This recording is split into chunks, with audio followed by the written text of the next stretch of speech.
네, 안녕하십니까. 추영기입니다. 오늘은 이제 1.6절에는 이제 직교 절선이라는 내용을 같이 한번 공부해 볼 건데요.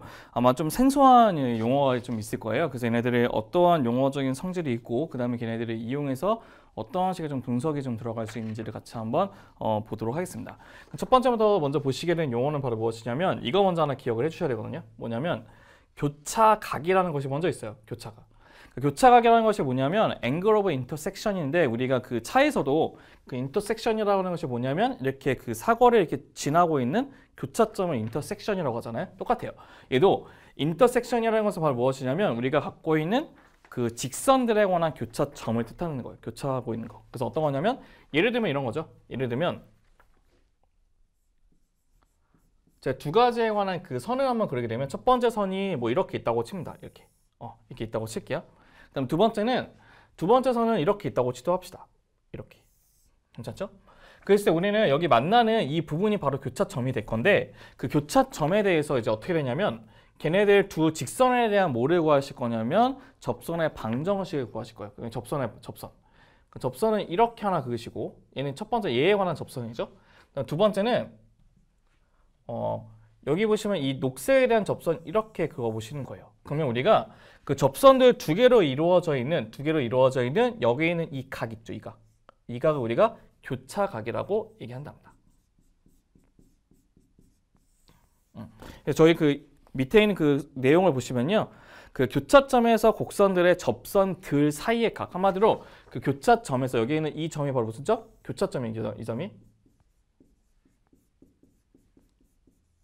그 교차점에서의 그 두 곡선에 대한 접선을 그은 다음에 그 접선에 이루고 있는 각들을 뭐라고 하냐면 우리가 교차점이라고 얘기를 한답니다.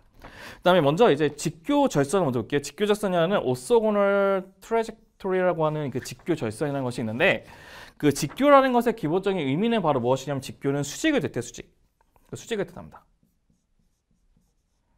그 다음에 절선이라는 것의 기본적인 의미는 그 접선을 뜻한다는 것도 확인하시면 될 것 같아요. 그럼 무슨 뜻이냐면, 그럼 두 개의 곡선이 이루고 있는 접선들이 있는데, 그 접선들이 뭐를 이루고 있는 거? 그렇죠. 수직을 이루고 있는 접선들을 우리가 직교 절선이라고 얘기를 한답니다. 그래서 한마디로 무슨 뜻이냐면, 어떠한 식의 그래프가 이렇게 하나 있고, 또 어떠한 식의 그래프가 이렇게 또 하나가 있어요. 이렇게 있다고 쳤으면, 거기에 관한 두 접선을 한번 그리게 되면 첫 번째 접선이 이렇게 될 거고, 두 번째 접선도 이렇게 그리게 되면 그 두 개에 관한 어떤 거? 그 접선의 각이 90도가 되는 거. 90도가 가는 이 점들로 구성되어 있는 모든 그 곡선들의 모임을 우리가 뭐라고 하냐면 직교 절선이라고 얘기한다는 겁니다. 그럼 직교 절선들의 대표적인 예제는 이제 뭐가 있냐면, 이제 그 같은 온도로 구성되어 있는 뭐 있냐면 등온선이 있고요. 그러니까 온도도로 구성되어 있는 그 등온선도 직교절선의 하나의 예제가 있고, 그럼 당연히 등온선이 있으면 뭐겠죠? 같은 높이로 되어 있는 그림이 있죠. 그게 뭐죠? 등고선이 돼요. 등고선. 등고선도 하나의 직교절선 예가 될 수 있고, 세 번째도 뭐가 있죠? 그다음에 같은 전량들로 구성된 전하들로 구성되는 등전위선.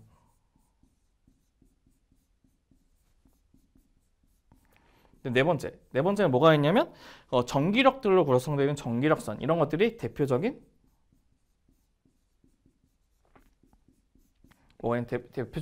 그 직교절선의 예제가 된다는 것을 확인할 수가 있다는 겁니다. 그럼 우리가 여기까지 직교절선에 대한 기본적인 용어를 좀 알 수 있었고요. 그다음에 이제 마지막 단일 매개 곡선이라는 것은 무엇이냐면요, 매개 변수라고 하는 내가 이메일 정해져 있는 변수가 있는데, 걔네들이 단일이면 하나로 구성되는 매개 변수가 된다는 겁니다. 그 대표적인 건 어떤 것이냐면 뭐 이런 것이 있죠. 뭐 x제곱 플러스 y제곱은 c의 제곱인데 c는 상수래요. 그러면 어떻게 된 거죠? 원의 방정식이죠. 중심은 0,0이고 반지름이 c1인데, 그 c에 따라서 이제 뭐가 되는 거죠? 이 c에 따라서 걔네들 원의 모양이 결정되는 그 방정식이 되는 거죠. 그처럼 이 c를 우리가 매개 변수라고 얘기하고요. 그게 바로 매개 변수, 이게 하나로 구성되어 있는 이러한 그 방정식으로 구성된 곡선을 단일 매개 변수 곡선이라는 것도 확인해 보시면 좋을 것 같습니다.